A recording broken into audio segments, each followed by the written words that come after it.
po. Attorney, ay di magpaliwanag siya sa Amerika. Una, wanted siya ng Federal Bureau of Investigation, FBI.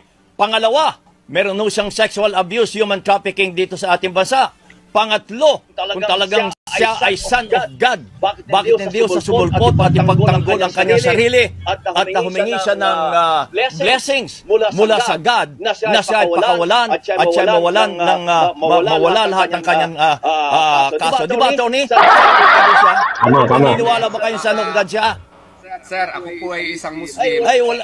Abogado ang pinag-uusapan natin. Akin din ginagalang ang faith po ng ibang tao. Hindi po ako nagdadrag sa ganoon pong level. Yun po ang kanilang... Hindi yung level yun, tinatanong kayo.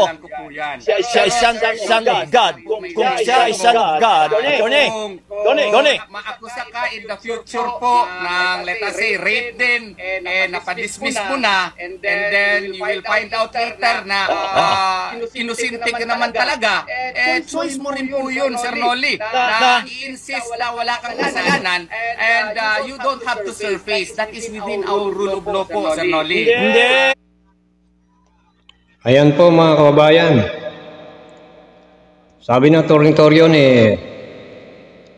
mayroon naman palang karapatan daw. Choice po ito ni Kibuloy na huwag sumama o sumuko sa mga otoridad. Siya po, marami siyang mga taga-subayba, marami siyang tumutulong sa kanya. So patunayan niyang wala sa kasalanan, sumulpot siya. At yung sinasabing bangka na pinagtataguan niya, lumabas na siya doon, parang dagasang lalabas. At siya naman ay may pagkakataon para ipagtanggol ang sarili niya. At marami siyang abogado, kasama daw kayo kahit kayo isang Muslim. Sir, he will certainly, he already said that he will do that. But kailan? He requested lang. Kailan? Sa ating presidente na magpalabas ng written declaration. Mahina naman itong kaso, sir. Ang ayaw lang talaga niya na baka ipadala siya doon sa United States of America na hindi pa niya na-clear yung pangalan niya dito. Kailangan niya i-clear ang pangalan niya dito. Ayan mga kababayan, ang gusto ko pala ni Torion, gumawa po ng written declaration. Ito pong si PBBM. Pagka ganun po nangyari mga kababayan, magiging unfair naman po ito sa iba pong mga kriminal, lalo na sa mga ordinaryong tao, yung mga kriminal na walang kakayahan, walang pera. Hindi po ba? Kasi parang lalabas yan ang ating pong gobyerno may pinipili. Pagka malaking tao, bibigyan siya ng opportunity na katulad nito na gagawa ng written declaration ng ating Pangulo para wag siyang humarap sa mga akusasyon na ipinupukol sa kanya. At isa pa mga kababayan, bakit nga ba natatakot sila si Kibuloy sa pagpinadala sa US, sa Amerika?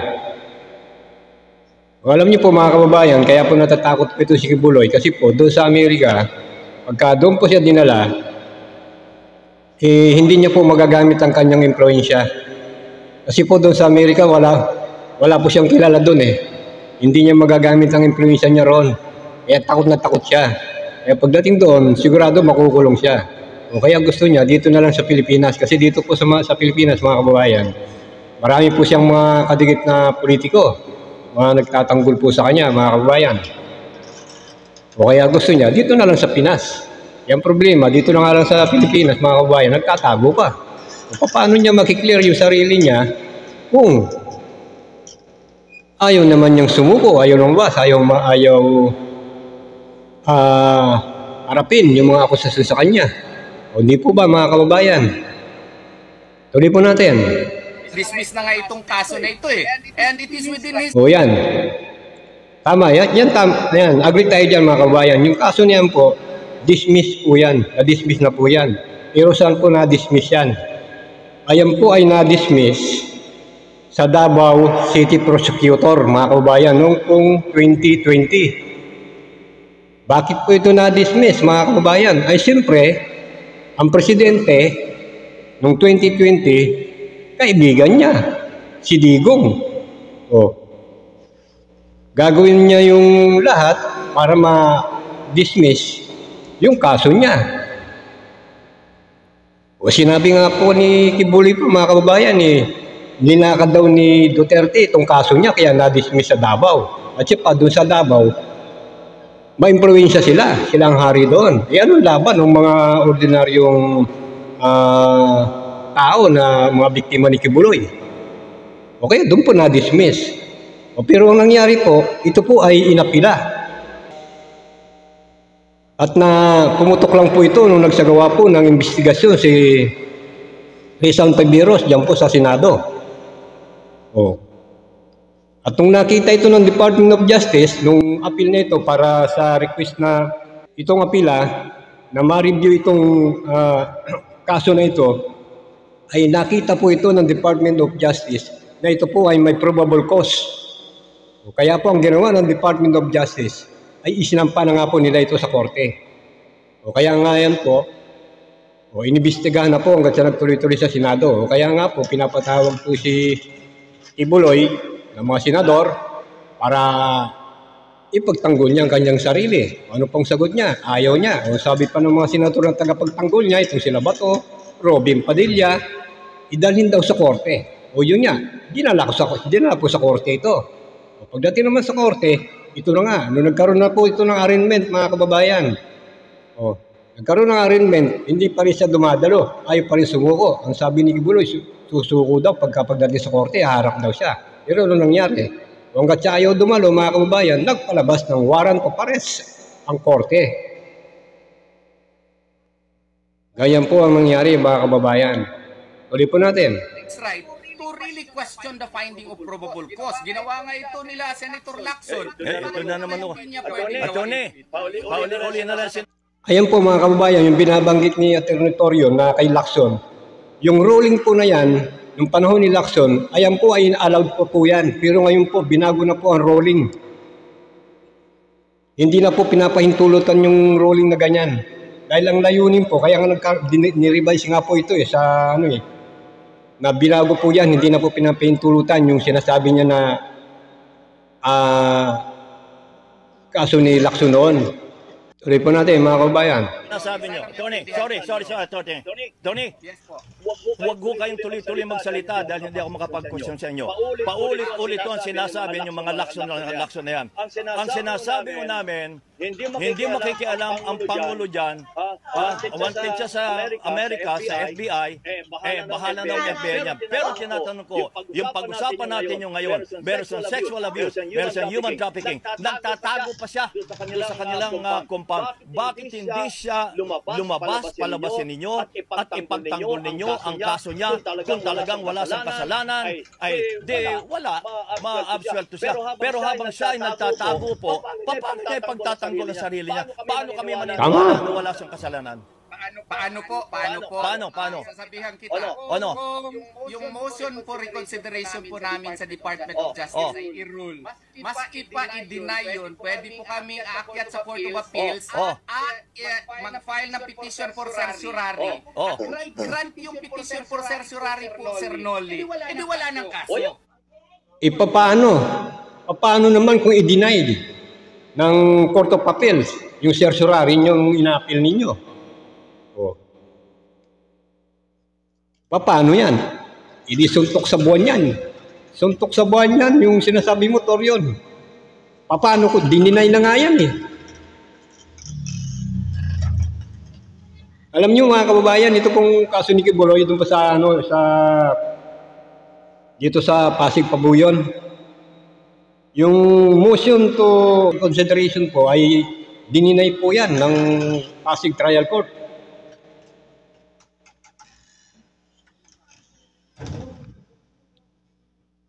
Kasi po, mga kababayan, ang motion to defer, suspend proceedings in hold in abeyance issuance of warrant of arrest ay isa pong ipinagbabawal na motion. Kaya po, dininay po yan ng Pasig Trial Court. Tuloy natin. Yan po, part yun ng choice niya. Tulyao versus Miranda po yan. Oo nga. Ay, Kung ma-prove niya yung innocence doon, na wala palang proof of... O yun nga. Yung ruling po na yan, sa rule of law, nung panahon nga po yan, dati po, allowed po yan, pero ngayon hindi na po allowed yan. Hindi na po tinatanggap po yan. Sa yung bagong ruling po ng korte po ngayon. Dahil ang layunin po mga kababayan, kaya hindi na po ilalaw yan, kasi po parang mga kaso ng mga criminal case po ay mapabilis. Mapabilis ang kaso. Kaya po mga kaso sa Department of Justice natatambak dahil nga po sa ruling na yan na sinasabi ni Torrio na yan yung panahon nila Miranda, Lacson, dati po. Pero ngayon, nirevise na po yan, binago na po ang rule of law, ang mga ruling na yan mga kababayan. Bulkos. Choice din po niya under our rule of law. Correct. Rule of law kayo, attorney. Pero, duwago ang inyong kliyente, ayaw niya lumabas. Patunayan niyang wala siyang kasalanan. Tama. Yun ang malinaw dyan. Sir Noli, pwede nga niyang patunayan Ay, yung kanyang... wala talaga. siyang kasalanan. Paano nga mapapatunayan? Our rules of court po. Kasi kung... Hindi na nga po pwede yan. Hindi na nga allow yan. Sabi na wala pala siyang kasalanan. Mag-render ng resolution na wala siyang kasalanan. And then, mag-file ng motion for withdrawal of information in court. Ito, mga kababayan, ang gustong palabasin ni Attorney Toro na to,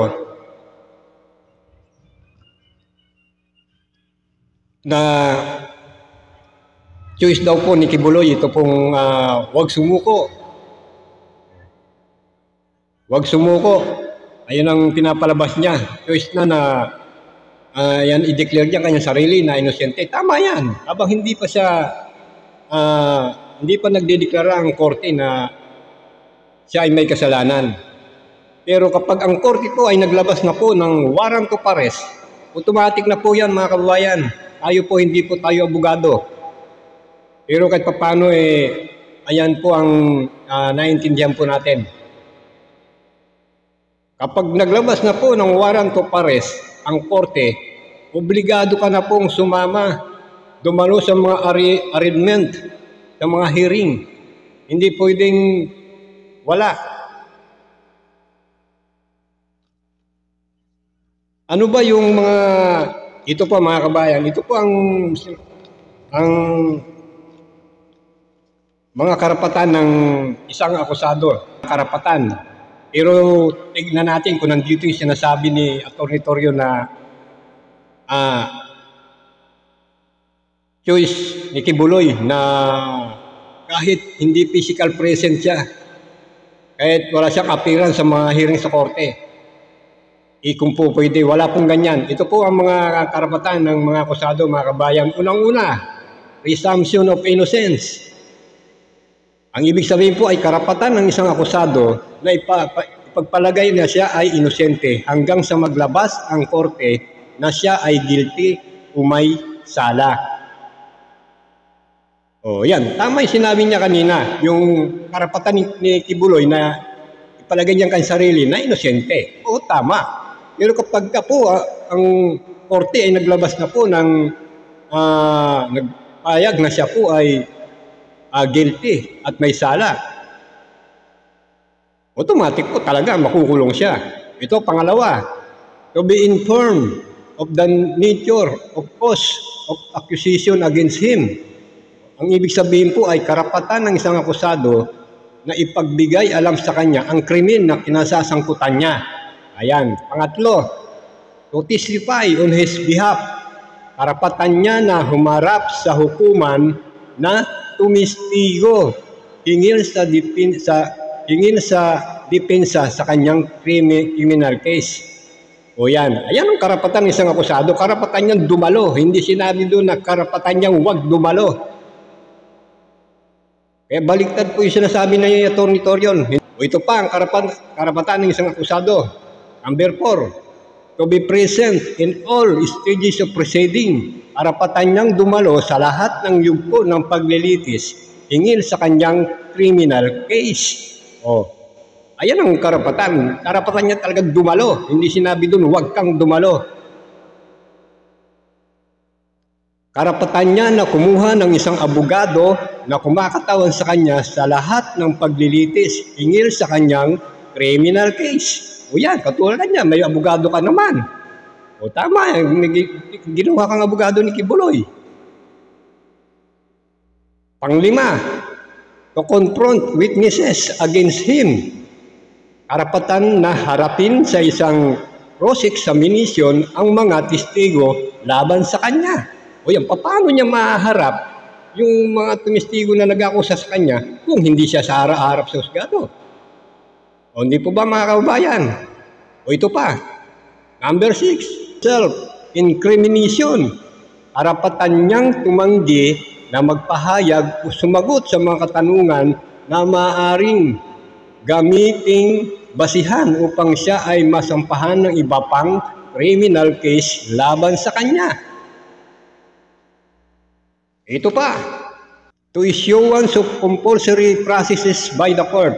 Karapatan niya na hingin sa hukuman na magbigay ng subpoena, dosis take home, o kaya subpoena at testificandum upang may utos ang pagharap ng mga individual sa hukuman upang makapagbigay sila ng pahayag o makapagpakita ng mga kaukulang dokumento na kinakailangan niya para sa kanyang depensa.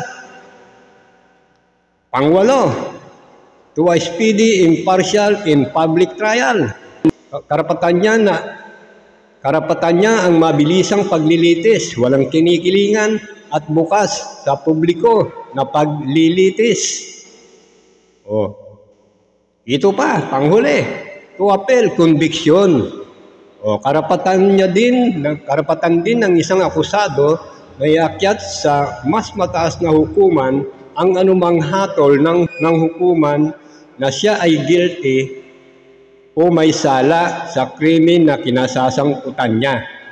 Ayan po ang karapatan ng isang akusado. Wala pong hindi binanggit doon mga kababayan na karapatan niya na hindi dumalo. Ang sinasabi doon, karapatan niya na dumalo sa lahat ng paglilitis. Ang bira naman to si Atty. Toro, no?